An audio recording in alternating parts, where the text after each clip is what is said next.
all three of them were, a cohesive unit, but three individually talented guys. You know what I mean? And so I didn't see it like they were propping Roman up.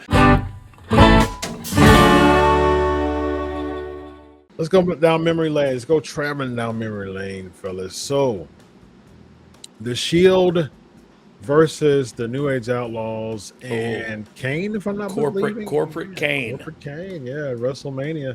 Yeah. So, where does the Shield rank among the all-time great factions compared to like DX and the Corporation, Brian? Well, I don't think.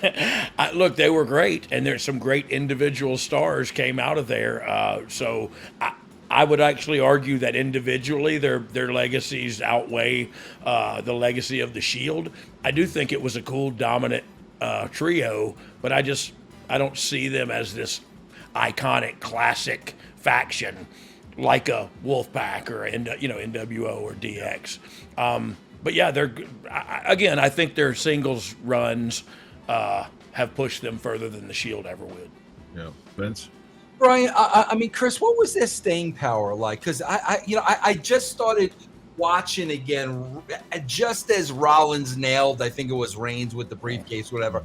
How long of a window did they have prior to that? They debuted. It was a triple threat match. I think it was like this is off the cuff here. I think it was Ryback, Cena, and Punk. If I'm not mistaken, yeah, it was a triple threat that sounds match. Right. I think it was either Survivor Series of 12, something around there. So what'd they do about 2 or 3 years? Yeah, so I think it was like Survivor Series, either SummerSlam or Survivor Series of 12, and then they did they stayed around, and then they went against y'all. That was 14 or 13, Brian? I don't know. I was thinking. You said Brian. I was like 14, 12. Were you writing there then, Brian? Were you writing there then? Yes. Brian, great. I want to ask you this question. Chris, my answer is I don't think they were established long enough to go down with the DX or an NWO or 4. Yeah, I don't think. Brian, great. I was always curious about this. I started watching again when Rollins did the turn. Yep. Out of the three, why was Rollins chosen to be the one at that time? Because, he became, with Triple H and Stephanie, he became the star of the show. But you had all three of those guys to choose from. Do you remember why he was the guy? I don't, to be quite honest with you. But I know he and Hunter had a special relationship from NXT, from the beginning. And so I don't know if he said he might be the guy. Would you have made him the guy over the other two, bro? I don't know. I think if they'd have done the same thing with Roman and made Roman the big heel there, it might have been better for Roman. But I don't know. You don't know that now because it didn't go that way. Hindsight's 2020 with that, because I think that babyface run just made this initial heel run that much spicier to me. With Roman, but it seems like Roman was the guy that they were really kind of christening in the first place. I know that Reigns. I think when I think it was Austin's podcast that Rollins said that the Shield was to make Roman look good.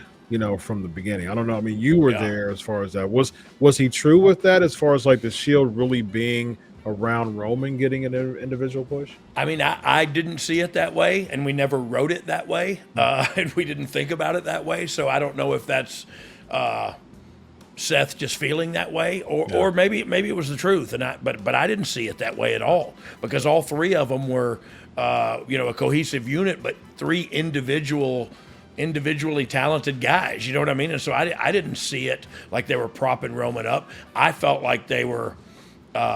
Like Roman had to kind of earn his way in there, you know what I mean? Because the other guys had a lot more experience. And why was it those three that came out of NXT? You know what? I don't know. I don't know that. I think they were closest ready to come, and when they showed up on the scene, they were pretty dominant and they were ready to go. So I think they were probably ready. You know what I mean? They were the next ones coming up, and so because it is kind of a wacky pairing. You know what I mean? The three of them. To answer your question, I guess the question that was posed, I was WrestleMania 30 that y'all went against. 30, that's right. It was not 13 or 12.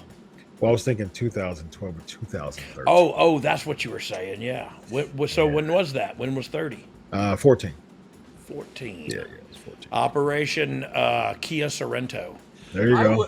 I would love to be a fly on the wall, Brian, when you've got like 3 veterans, you, Billy, Kane, little past your prime, and 3 youngums, and we're going over the match. Yeah. So me and Billy and another partner had worked with the Shield on a European tour and worked the entire 15 days, all and just boom, boom, boom, boom. It was 6-man tag, so we weren't dying, And we had Randy Orton as a partner some nights, Sheamus as a partner some nights. But man, those 3 guys were smooth as silk. I knew what they had done because I was watching them, so I knew what they did. They knew what I did, so it was magic. And man, they were really, really good. They were heels then, and we had a blast. And they didn't hurt me, and they took it easy on me. But yeah, look, I love those matches. I still remember them to this day. Yeah. Nice. Brian, you want to hear something funny, bro? Back in the day, I was not watching NXT, and because I podcast and everything, so many people, Vince, you need to watch NXT. You need to watch, when it was first hot and it was so over. The black and gold brand. Yeah, bro, I watched it when Becky was there and Charlotte. Yeah. I saw all of them there first, Bro, I swear to God, do you know why I had to stop watching NXT? No, but I want to hear it. Bro, that crowd was so obnoxious. Brian, I'm telling you, I could not stand that crowd. Yeah. They were so obnoxious. I did not want to watch the show because of the crowd. The talent had nothing to do with it. The crowd was so obnoxious, bro. It was the same crowd every week, and they were smart, and they wanted you to know it. But yeah, I remember me saying I'd love to just go out in the parking lot and wait for these guys to come out. Oh, bro, it was brutal to watch. Well, I think with smarky crowds, I think you have that issue that crowds like that, and we see that in AEW every week. I was at an AEW event. They just want to hijack the show. Yeah. They want to hijack the show. They don't want to hijack it as much as they want to be a part of it. Exactly. But the only way they can be a part of it is by hijacking. It's the hijacking, exactly. Did social media do that, Brian? Did social media make them believe that they could become part of this because the access to the talent is closer? Because, back in our day, you went to the show. You were watching a rock band in concert. I never wanted to be the 6th member of Fleetwood Mac. You know what I'm saying? But is that social Steely Dan featuring Dr. Chris?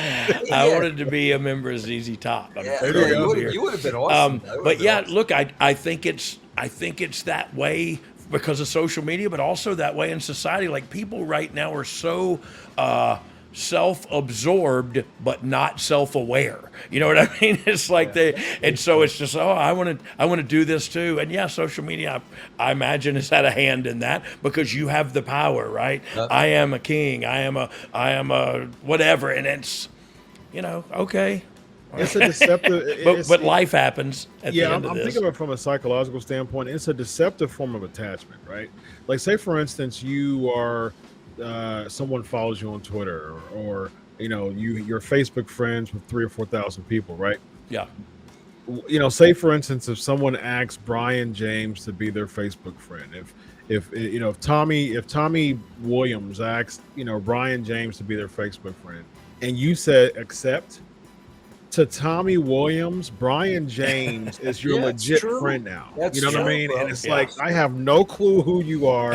I don't know who Tommy Williams are. I just said accept, and all of a sudden, because me and Brian, we go way back. That's my boy. Yeah. I don't know you, but we're friends. We're BFFs all of a sudden, right? Yeah. And once you have that retweets and answering to Twitter messages or Twitter posts, all of a sudden there's a attachment there that's not really there. It's not real, right? Yeah, it's not really there. Brian, you ever hear Raju's going to get hot at me, Chris, but that's okay. I want to share this with Brian because I just learned this week. I want to see if Brian thinks there's any meat to this.